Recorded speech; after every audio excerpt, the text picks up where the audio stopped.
What's up, guys? Dr. Seth back to help you solve your powerlifter problems.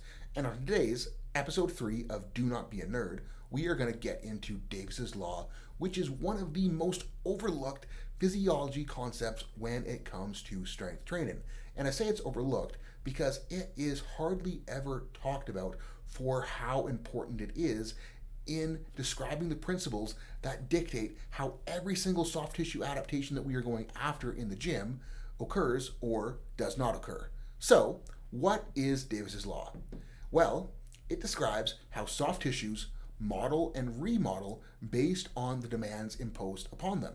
It describes how our muscles are going to either grow or shrink based on what we're doing with them, how our muscles are going to get more flexible, less flexible based on what we're doing with them, how our tendons and ligaments are going to get longer or shorter based on what we are doing with them. And someone's going to say, hey Seth, isn't that Wolff's Law? Well, no, because Wolff's Law is a very similar law that describes how changes occur at bone. Wolff's Law is talking about how if we load bone more, it can become denser and stronger. If we load bone less, its density will reduce, it'll become less strong, and it can become more fragile. Note here also how I'm saying Davis's Law and Wolff's Law. When we're talking about laws in physiology or in science in general, by saying the word law, we are saying that this shit is serious. We are saying that it has been demonstrated over and over and over and over again to the point that we are almost as certain as we possibly can be as humans that this shit is real. So, that is why we should take this seriously, and that is why we should work to understand it so that we can better apply it to training. And in the case of both Davis's Law and Wolff's Law, they fundamentally are use it or lose it, or rather, use it and you're going to get more of it, use it less, you're going to get less of it. The first time this dude, Henry Davis, with the sick ass mutton chops, described something along the lines of what later became known as his law was in his 1867 book, Conservative Surgery. I ain't going to read this whole big spiel to you, but this dude had a pretty big brain because when he was dealing with ligaments, he realized that if a ligament is pulled on for a long enough duration of time with enough tension, it will adapt and get longer. He also realized that if ligaments were allowed to go lax, if there wasn't tension applied to them for a long enough time, they would adapt and grow shorter. He hypothesized that the reason that this occurred was because it would be very, very inefficient or a waste of energy for the body to maintain structure to allow that tissue length to stay there if it was not being used. Fundamentally, Davis's Law is a reflection of the body trying to be as efficient as possible. If we're going to be needing something, if we're showing our body that we need an adaptation, if we're showing our body that it needs to be able to handle something, our body will become more ready to handle it. If we're showing our body that we don't need something, that if we don't need to be flexible, we don't need to be strong, or we don't need tissue tolerance, those adaptations, they are going to go over time because we have been showing our body that we do not need them. Now, how does this really apply to training? And I think the big point with this that people are missing on training is right now we got this whole idea that the only reason accessory work could or should be done is to get stronger or is to create more hypertrophy. And because of that, you get a lot of people saying like such and such is junk volume, such and such isn't worth doing, blah, blah, blah, blah, blah, blah, blah. And the reality is that if we understand what we are trying to get the body to do, we might have more reason than just hypertrophy or strength to perform accessory work. One of those reasons might be to increase length or increase flexibility so that we can get into better positions. One of those might be to increase or change the elasticity characteristics of a tissue so that we could get better rebound out of the whole of the squat. One of those could be to increase the tissue tolerance of a tendon or muscle or ligament so that we are less likely to injure it. I didn't say totally eliminate the possibility of injury because we know that we can't eliminate injury, but we can at least reduce the risk through training by getting shit stronger. And the big variables we want to look at in terms of specificity of adaptation are the load used, the length we are taking tissue to, the speed that we are taking the tissue to length, and the duration that we are spending under that load, under that length, under that velocity. And kind of give you guys a visualization of what we were talking about here, I laid out this cute little spider graph comparing a 1 rep max squat, a loaded stretch, and a speed squat, just to kind of see how these things line up differently. So like a loaded stretch, we're going to be taking stuff to a lot of length for a long duration with a little bit of load. A speed squat, we're going to be moving pretty fast for a lot of, or at least a bit of load for a short duration and a pretty relatively short length because we aren't taking it to a big old stretch. A 1 rep max squat is going to be on the opposite end of the velocity and the loading spectrums to a speed squat, but it's going to be a similar duration because I'm talking about a speed squat in the context that Louis would talk about a speed squat where we were trying to match time under the bar on our speed reps to the amount of time it would take to grind out a 1 rep max. So there'd be a similar duration, similar range of motion, but again, opposite on loading and velocity. And because of how these are all different in these variables, they're going to give us either very different adaptations if we're comparing a loaded stretch to a max squat, or slightly different adaptations if we're comparing a speed squat to a 1 rep max squat. So different things are going to give us different adaptations, and whether or not we do those things is going to depend on whether or not we want those adaptations. So in the context of someone who's trying to be a bodybuilder, they will want all of their work to be targeted more towards hypertrophy. Someone who is more of a conventional athlete in comparison to a powerlifter may want more work targeted towards flexibility and elasticity as opposed to just strength and hypertrophy. So depending on what you're trying to do, your training should be set up slightly differently in terms of loading character, in terms of length character, in terms of velocity and time under tension. Now that doesn't mean that it has to be, for an athlete, you don't want to just make it totally sport specific because everything we're doing in the gym is GPP. We don't want to be just imitating movements, but we got to think like, what tissue lengths will this person need to be prepared in? What speeds will this person need to be prepared in? And then we can start thinking about how can we make them stronger within those contexts.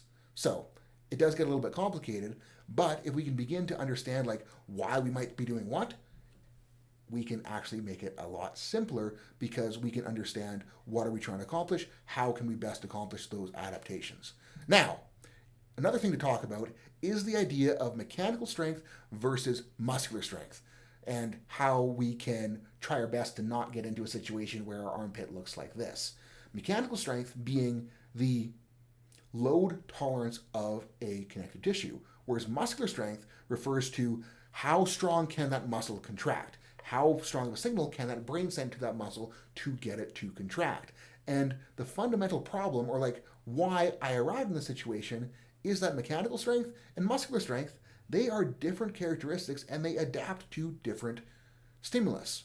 Mechanical strength is going to come down to the actual structural strength of the connective tissue involved, whereas muscular strength is going to come down to more neurological recruitment and how much the brain tells that sucker to contract. And they will and can adapt at different rates depending on a host of things. Now, when we're trying to work on muscular strength, that is going to be a lot of the heavier work that we are doing.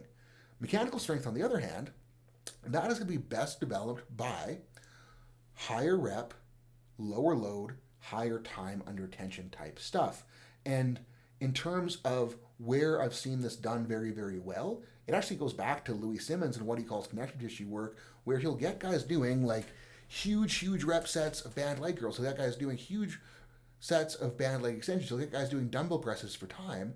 And the reason I say that that is one of the best executions is that we don't know for sure, it hasn't been demonstrated concretely, what causes mechanical strength to happen, but one of the good theories revolves around human connective tissue being what is called viscoelastic, meaning that the elasticity or the extensibility and return of human connective tissue changes with the rate that it is loaded in terms of both loading amount and loading velocity. When we pull on human connective tissue fast and hard, it is going to react stiffer. When we pull on connective tissue slowly and softly, it will allow us to access more length, and that is due to the porous nature and how, as water is escaping from the tissue as we pull on it, the harder we pull, the more resistance that water occurs, it reacts stiffer. The slower we pull, the less resistance that water experiences, the tissue can then be pulled further. And because of this, if we're doing that lower load, higher rep, higher time of retention work, we can then get more tissue length over more time. We can then get a better stimulus in terms of actually like creating collagen fibers to make that tendon, to make that tissue more durable. Now, in my case, I thought I was doing enough of that, but the big problem was this training cycle. I don't know if you guys noticed or not, but my bench press freaking blew up. I was the strongest I have ever been on bench. I was stronger than I was before I originally tore this pec the first time. And the reason I tore my pec basically came down to I got stronger faster than the tissue that was there was ready to handle. My strength adaptations exceeded the rate of the connective tissue adaptations, and that is why I got myself in trouble. And basically, like, shit happens. You could argue that I should have known better. Maybe I should have known better, but on the day, things felt awesome. In training, things felt awesome, and I wanted to go for it, but this is where it landed me. And although I'm not stoked to have torn my pec, at least it gives me another opportunity to kind of talk to you guys about these things so that hopefully you can avoid similar mistakes in the future with your own training. So, bottom line, if we're applying Davis's law to our training, basically, do your accessories, do your training specific to the adaptations that you want to create, and it is going to work. Now, for most of us, this is kind of going to happen automatically if we're following any sound training program, but if we have specific needs that we want to address, whether that be flexibility, whether that be strength, whether that be whatever, we can think, how can we strategize what we're doing to address those needs? And final sidebar, before I get into the end of conclusioning, is that powerlifters are often thought of as stiff, lumbering, can't move, totally immobile, not flexible at all human beings. And the truth is, most of us are. And that is simply because of how we train and how most of us train and how most of our training is in these very, very, very specific ranges of motion, and we hardly ever go out of those ranges, whether that be in training or in life. So, if we're powerlifters and we want to be more flexible, all we really got to do is take some of our training outside of those ranges in a controlled manner, take some of our life outside of those ranges, actually move and bend ourselves, and we're going to get some of that flexibility back. Obviously, we don't want to be gymnasts, but having a little bit more flexibility is going to make our lives as human beings a whole lot nicer, and it might even help your training by allowing you to get into better positions. So that is my spiel on Davis's law. Thank you guys for watching. Hopefully you got something out of it. Hopefully you learned something. Hit that like button, share it with your friends, drop a comment, tell me I'm full of shit if you think I'm full of shit, and I will probably argue with you or ignore you because maybe it's not worth my time to argue with someone because you can't win an argument on the internet. Anyways, if you guys enjoyed this, check out the links below. I have a link to my upcoming Bridging the Gap Between Rehab and Training lecture series, which is intended to take closer to this style of work, obviously because it is a lecture series that people are paid for. I am going to take more than 10 minutes to design the presentation. I'm going to get way further into depth on how to take someone from a injured state to performance on the platform, how to come back from something like this to hitting PRs. I have done it many, many, many times with myself and with clients, and I want to show you guys the frameworks that we can use as powerlifting coaches to get people back to where they actually want to be and where they should be, because the biggest problem is that coaches just don't know how to intelligently progress from rehab to barbell and where the steps should be, how the loading should go, what we can do to help build resiliency on the way so we don't have a relapse or a reoccurrence, what we can do to make sure that if we do have a relapse, that it doesn't totally suck, it doesn't set people back to square one. All that stuff is what I want to go over for a specific or for different injuries with specific examples and basically help you guys do what I do. Because my goal with everything I'm putting out in terms of content, everything I'm putting out in terms of teaching people stuff is I want to show you guys how to do what I do so that not that I don't want to do it, but in essence, like if my mission is accomplished, my job, what I'm doing right now, won't be necessary because there will be so many people who understand how to intelligently progress training that I won't ever be necessary again, and I can just be a guy that sits and yells at a computer like I am right now. Anyways, hit those links, hit that like, hit that subscribe, hit that share. Peace out. Have a wonderful rest of your day.